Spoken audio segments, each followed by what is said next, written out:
KPPL-ലെ മലിനജലം ഒഴുക്കി കേരളത്തിലെ തന്നെ ഏറ്റവും പ്രധാനപ്പെട്ട നദിയായ മൂവാറ്റുപുഴയാറിനെ കാളിന്തി നദി പോലെ മലീമസമാക്കുന്ന നടപടിക്കെതിരെ തലയോലപ്പറമ്പ് ബ്ലോക്ക് കോൺഗ്രസ് കമ്മിറ്റിയുടെ നേതൃത്വത്തിൽ പ്രതിഷേധ ജ്വാലയും പുഴവന്ദനവും സംഘടിപ്പിച്ചു. വൈക്കം മുഹമ്മദ് ബഷീർ സ്മരണകൾ ഉണർത്തുന്ന പാലാംകടവ് പഴയ കവാടത്തിനു സമീപം നടന്ന പ്രതിഷേധ ജ്വാല തെളിയിക്കൽ സമരം KPCC അംഗം മോഹൻ ഡി ബാബു ഉദ്ഘാടനം ചെയ്തു. വൈക്കം താലൂക്കിലെ വിവിധ പഞ്ചായത്തുകളുടെ ശുദ്ധജല വിതരണത്തിനുള്ള പദ്ധതികളും ജപ്പാൻ കുടിവെള്ള പദ്ധതി ഉൾപ്പെടെ നിരവധി കുടിവെള്ള സ്രോതസ്സുകൾ പ്രവർത്തിക്കുന്നതിനും ജനങ്ങൾ അവരുടെ നിത്യജീവിതത്തിന് ധാരാളമായി ഉപയോഗിക്കുന്നതും മൂവാറ്റുപുഴയാറിലെ ജലമാണ്. എന്നാൽ വെള്ളൂരിലെ KPPL എന്ന വ്യവസായ സ്ഥാപനം അവരുടെ രാസമാലിന്യങ്ങൾ മൂവാറ്റുപുഴയാറിലേക്ക് ഒഴുക്കിവിടുന്നതുമൂലം പുഴയിലെ മത്സ്യസമ്പത്തും മറ്റു ജീവജാലങ്ങളും ഏറെ ഭീഷണി നേരിടുകയാണ്. സർക്കാരും ബന്ധപ്പെട്ട വകുപ്പുകളും ഇടപെട്ട് പ്രശ്നത്തിന് അടിയന്തര പരിഹാരം കാണണമെന്നാവശ്യപ്പെട്ടാണ് വേറിട്ട പ്രതിഷേധ പരിപാടി സംഘടിപ്പിച്ചത്.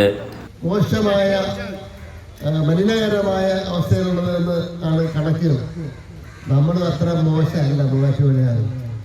ഏതാണ്ട് തൊട്ടടുത്ത സ്ഥാനം മൂവാറ്റുപുഴയാറിനും വരും എന്നുള്ള സ്ഥിതിയാണ്. മൂവാറ്റുപുഴയാറിനെ മലിനപ്പെടുത്തിയതിൽ ഏറ്റവും പ്രധാന പങ്കുള്ളത് ഇവിടെ വന്ന ന്യൂസ് പ്രിന്റ് ഫാക്ടറിക്കാണ്.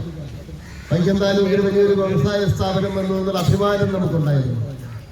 അതിൽ ഒട്ടേറെ ആളുകൾക്ക്, വൈക്യംകാരായ ആളുകൾക്ക്, അവിടെ സ്ഥലമെടുത്ത എല്ലാ അവകാശികൾക്ക് എല്ലാം ജോലി കിട്ടിയ വലിയ സ്ഥാപനമായിരുന്നു. പക്ഷേ ആ വലിയ കേന്ദ്ര ഗവൺമെന്റ് നിയന്ത്രണമുണ്ടായിരുന്ന ആ സ്ഥാപനം ഇന്ന് ഇല്ലാതായി. അതില്ലാതായപ്പോഴും നമ്മുടെ പുഴയിലെ മലിനം ആയ അവസ്ഥ വർദ്ധിച്ചതല്ലാതെ അത് മറ്റൊരു സ്ഥാപനങ്ങളൊക്കെ തുടങ്ങിയപ്പോൾ അവരുമൊക്കെ എല്ലാം ഇങ്ങോട്ടാണ് വിളിക്കുന്നത്. ഇവിടെ സ്വാഗത പ്രസംഗത്തിൽ പത്മനന്ദനും പറഞ്ഞ പോലെ അത് വലിയ സമരം നടന്നതാണ്. വൈക്കത്തെ ആളുകൾ ഒന്നടങ്കം ബന്ദ് നടത്തി അത് ഭീകരമായ മർദ്ദനത്തെ നേരിട്ടുകൊണ്ട് ആളുകൾ അന്ന് സമരം ചെയ്തതാണ്. Block Congress president MK Shibu അധ്യക്ഷത വഹിച്ചു. ഒക്കെ ആയിട്ടുള്ള കാലത്ത് ഉണ്ടാകാത്തതിനേക്കാൾ രൂക്ഷമായ മലിനീകരണ പ്രശ്നമാണ് ഇപ്പോൾ ഉണ്ടാകുന്നത്. ഇത്രയും രൂക്ഷമായ രീതിയിൽ ഈ പുഴ മലിനമായ ഒരു കാലവും ഉണ്ടായിട്ടില്ല. ഇന്ന് സംസ്ഥാന ഗവൺമെന്റ് ഏറ്റെടുത്തപ്പോൾ അത് വളരെ രൂക്ഷമായ രീതിയിലേക്ക് മാലിന്യ പ്രശ്നം മാറിക്കൊണ്ടിരിക്കുന്നു. ഇപ്പോൾ ഇന്നലെ പുഴ തെളിഞ്ഞാണ് ഒഴുകിയത്. ഞാൻ എന്നും പുഴയിൽ കുളിക്കുന്നയാളാണ്.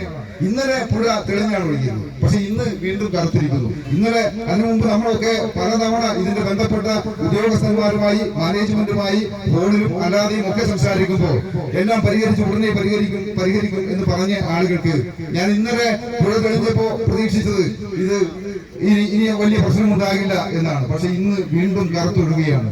DCC general secretary PP Prasad, Vaikom block Congress president PD ഉണ്ണി, MR ഷാജി, വിജയമ്മ ബാബു, KK ഷാജി, ഷൈൻ പ്രകാശ്, കുമാരി കരുണാകരൻ തുടങ്ങിയവർ പ്രസംഗിച്ചു.